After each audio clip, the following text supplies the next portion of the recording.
নমস্কাৰ এটা ডাঙৰ খবৰ প্ৰতিগৰাকী উচ্ছেদিত লোকৰ বাবে আৰু উচ্ছেদৰ মাজতে এবাৰ ৰাজ্যৰ মুখ্যমন্ত্ৰী ডক্টৰ হিমন্ত বিশ্ব শৰ্মাই এটা ডাঙৰ মন্তব্য কৰা দেখিবলৈ পোৱা গৈছে যিসকল লোকক উচ্ছেদ কৰা হৈছে প্ৰতিগৰাকী উচ্ছেদিতই পাব কৰ্মসংস্থাপন আৰু চৰত তেওঁলোকক বখতিৰ বাবে ঠাই দিয়া হ'ব বুলি উল্লেখ কৰা হৈছে আৰু ইতিমধ্যে 1971 চনৰ পূৰ্বে অহা যিসকল লোক আছিল তেওঁলোকক কৰ্মসংস্থাপন দিয়া হ'ব জিলা আয়ুক্তক আবেদন কৰিলে তেওঁলোকক চৰকাৰে কৰি দিব ব্যৱস্থা আৰু মন্তব্য কৰিছে ৰাজ্যৰ মুখ্যমন্ত্ৰী গৰাকীয়ে জনাইছে এই মুহূৰ্তত খবিশেষ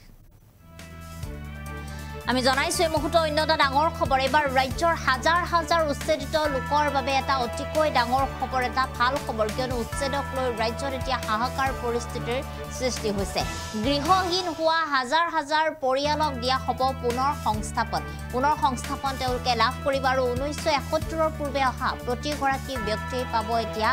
মাটি তেওঁলোকৰ বাবে এটা ভাল খবৰ জিলা আয়ুক্তৰ ওচৰত আবেদন কৰিলেই চৰকাৰে কৰিব ব্যৱস্থা তেওঁলোকৰ থকা খোৱাৰ ব্যৱস্থা কৰি দিব এতিয়া চৰকাৰে আৰু ইয়াৰ লগতে কেইবাটাও চৰ্ত মানিব লাগিব লোকসকলে তেওঁলোকৰ বাবে বিশেষ কেইটামান চৰ্ত বান্ধি দিয়া হৈছে আৰু খহনীয়াৰ বাবে তেওঁলোকে পুনৰ মাটি দখল কৰিব নোৱাৰিব বুলি উল্লেখ কৰিছে আৰু ইতিমধ্যে আন জিলাৰ পৰা গৈ আন জিলাত খুপনি পুতিবলৈ নোৱাৰিব কিয়নো বহু সময়ত গৰা খহনীয়াৰ ফলত বা বানাক্ৰান্ত হোৱাৰ ফলত বহু লোকে এখন ঠাইৰ পৰা আন এখন ঠাইত গৈ তেওঁলোকে বসতি স্থাপন কৰে নিজৰ জিলাখনৰ ভিতৰতে তেওঁলোকে এঠাইৰ পৰা আন ঠাইত বসতি কৰিছে সেই কথা কিছু পৰিমাণে মানি ল'ব পাৰে কিন্তু আন এখন ঠাইৰ পৰা গৈ আন এখন জিলাত তেওঁলোকে বাস কৰিব নোৱাৰিব বিশেষকৈ হিন্দু যিসকল এলেকাত হিন্দু লোক বাস কৰিব সেই এলেকাসমূহত গৈ পুনৰ সংখ্যালঘু লোকসকলে বাস কৰিব নোৱাৰিব খুপনি পিটিব নোৱাৰিব বুলি উল্লেখ কৰিছে মুখ্যমন্ত্ৰী গৰাকীয়ে আৰু এনেদৰে যদি সংখ্যালঘু লোকসকলে কৰে তেনেহলে হিন্দু লোকসকলে যথেষ্ট নিৰাপত্তাহীনতাত ভোগে বুলি উল্লেখ কৰিছে মুখ্যমন্ত্ৰী গৰাকীয়ে আৰু ইতিমধ্যে উচ্ছেদিত লোকসকলক মাটি লাগে কৰ্মসংস্থাপন লাগে বুলি যেহেতু ইতিমধ্যে কেইবাটাও দল সংগঠনৰ তৰফৰ পৰা হুংকাৰ প্ৰদান কৰা হৈছে প্ৰতিবাদ সাব্যস্ত কৰি থকা হৈছে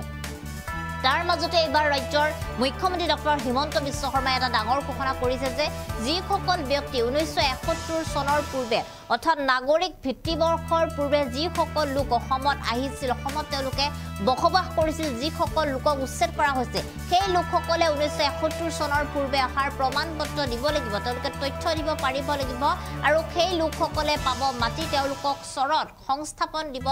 চৰকাৰৰ তৰফৰ পৰা আৰু জিলা আয়ুক্তৰ ওচৰত তেওঁলোকে আবেদন কৰিব লাগিব আৰু চৰকাৰে তেতিয়াই তেওঁলোকৰ ব্যৱস্থা কৰি দিব তেওঁলোকৰ কৰ্মসংস্থাপনৰ ব্যৱস্থা কৰি দিব বুলি উল্লেখ কৰিছে ৰাজ্যৰ হাজাৰ হাজাৰ উচ্ছেদিত লোকসকল গৃহহীন হোৱা লোকসকল যিসকল উচ্ছেদিত লোক যথেষ্ট সমস্যাৰ সন্মুখীন হৈছে তেওঁলোকৰ বাবে এটা ভাল খবৰ কিয়নো ইতিমধ্যে চৰকাৰৰ তৰফৰ পৰা এই বিশেষ কথা ঘোষণা কৰা হৈছে মুখ্যমন্ত্ৰী ডক্টৰ হিমন্ত বিশ্ব শৰ্মাই উল্লেখ কৰিছে এই ডাঙৰ মন্তব্য আৰু এই মুহূৰ্তত মুখ্যমন্ত্ৰী গৰাকীৰ সেই বিশেষ গুৰুত্বপূৰ্ণ মন্তব্য আছে সেই মন্তব্য আমি আপোনালোকক শুনাইছো সমস্যাটো হ'ল সুপ্ৰিম কোৰ্ট আৰু হাই কোৰ্ট তেওঁলোকৰ কাঢ়া নিৰ্দেশ আছে যে ফৰেষ্টৰ মাটি এনক্ৰ'জ হ'ব নালাগে ভিজিআৰ পিজিআৰৰ মাটি এনক্ৰ'জ হ'ব নালাগে যেতিয়া আমি উচ্ছেদ কৰিব গৈছোঁ তেতিয়া এটা নতুন কথা এটা ধৰাত পৰিছে যেনেকৈ আজি গোৱালপাৰাত উচ্ছেদ হৈছে আধা মানুহ বৰপেটা আৰু বঙাইগাঁও জিলাৰ পৰা যদি মই লেণ্ডলেছ মোৰ নিজৰ জিলাত মই মাটি বিচাৰিম লখিমপুৰত আমি উচ্ছেদ কৰিছোঁ দেখা গৈছে যে সাউথ চালমাৰা কৰিমগঞ্জৰ পৰা মানুহ লখিমপুৰত গৈছে আৰু গৰুখুটিত যেতিয়া উচ্ছেদ হৈছিল আপোনালোকে দেখিছিলে যে ইয়াৰ পৰা বহুত মানুহ ছয়গাঁও বকলৈকে গুচি গৈছিল তাৰ মানে এই মানুহবিলাকে বেলেগ বেলেগ জিলাত কিয় আহে আৰু সংখ্যাগৰিষ্ঠ মানুহ থকা সমষ্টিখিনিলৈ আহে ইয়াৰ ওপৰত এটা নিশ্চিতভাৱে ষ্টাডি হ'ব লাগে যে এই মানুহখিনি দৰিদ্ৰতাৰ কাৰণে আনে নে কোনোবাই ভোটৰ কাৰণে আমাৰ সংখ্যাগৰিষ্ঠ মানুহ থকা সমষ্টিবিলাকত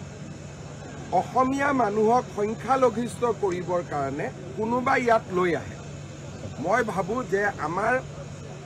ইয়াৰ ওপৰত ধৰক দৰঙত যিখিনি মানুহ লেণ্ডলেছ তেওঁলোকে গৰুখুটিত আহিছে কথা নাই আমি ক'ব পাৰোঁ যে দুখীয়াৰ কাৰণে আহিছে আজি গোৱালপাৰা মানুহ পাইকানত বহিছে বহাটো ভাল হওক বেয়া হওক আমি বুজিব পাৰোঁ যে ঠিক আছে দৰিদ্ৰতাৰ কাৰণে আহিছে, কিন্তু সাউথ সালমাৰা, মানকাছাৰ, বৰপেটা, কৰিমগঞ্জ, এতিয়া শ্ৰীভূমি, এই জিলাবিলাকৰ পৰা উজনি আৰু উত্তৰ অসমত কিয় মানুহ আহিছে? আজি গোলাঘাটৰ এটা সৰু পথাৰ বুলি সমষ্টি আছে, তাত আপোনালোকে দেখি আচৰিত হ'ব যে নগাঁৱৰ ঢিং ৰূপহীৰ পৰা অজস্ৰ মানুহ উৰিয়াম ঘাটলৈকে গৈছে আৰু সমষ্টিটোৰ জনগাঁথনিৰ সামঞ্জস্য ভাঙি দিছে। গতিকে এইটো এটা ষড়যন্ত্ৰ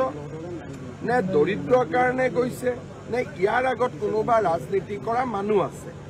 এই কথাবোৰ তদন্ত কৰিব লাগে আৰু এই কথাবিলাক আমি দূৰলৈকে গৈ চাব লাগে। নদী ভাঙা বুলি কৈছে, নদীয়ে ইমান লাখ লাখ মানুহ ক্ষতিসাধন কৰিছে। নদীয়ে যদি ভাঙে তেতিয়াহ'লে নদী ভাঙা জিলাখনৰ চৰকাৰী মাটিত বহিব, লখিমপুৰ কিয় যাব? আৰু 7 ঘৰ 8 ঘৰ 17 ঘৰ 20 ঘৰ এনেকে কিয় যাব? এটা পেটাৰ্ণ থাকে। আৰু নদী ভাঙা মানুহে যেতিয়া জিলা উপায়ুক্তক পপুলাৰ দিয়ে যে মোৰ মাটি নাই, লেণ্ডলেছ, তেতিয়া জিলা উপায়ুক্ত আমি চৰতে বহুৱাই দিম নহয়। চৰতটো হাজাৰ হাজাৰ বিঘা মাতব্বৰে লৈ আছে।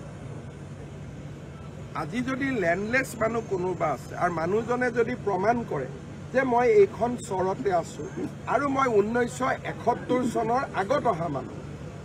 আমি চৰকাৰে চৰতে মাটি দি দিম। আমাৰ সমস্যাটো হ'ল যে 200-300 কিলোমিটাৰ আগবাঢ়ি হিন্দু বা অসমীয়া মুছলমান থকা সমষ্টিবিলাকত আপোনালোক কিয় আহি সোমাই যায়? সমস্যাটো তাৰ পৰা। তাৰ ফলত আমাৰ মানুহেও নিৰাপত্তাহীনতাত ভুগিব আৰম্ভ কৰে। সেইকাৰণে মই ভাবোঁ যে বিষয়টো অকল এভিকশ্যন নহয়, এভিকশ্যনৰ লগত আমাক সংখ্যালঘিষ্ঠ কৰা এটা নিশ্চিতভাৱে ষড়যন্ত্ৰও লুকায়।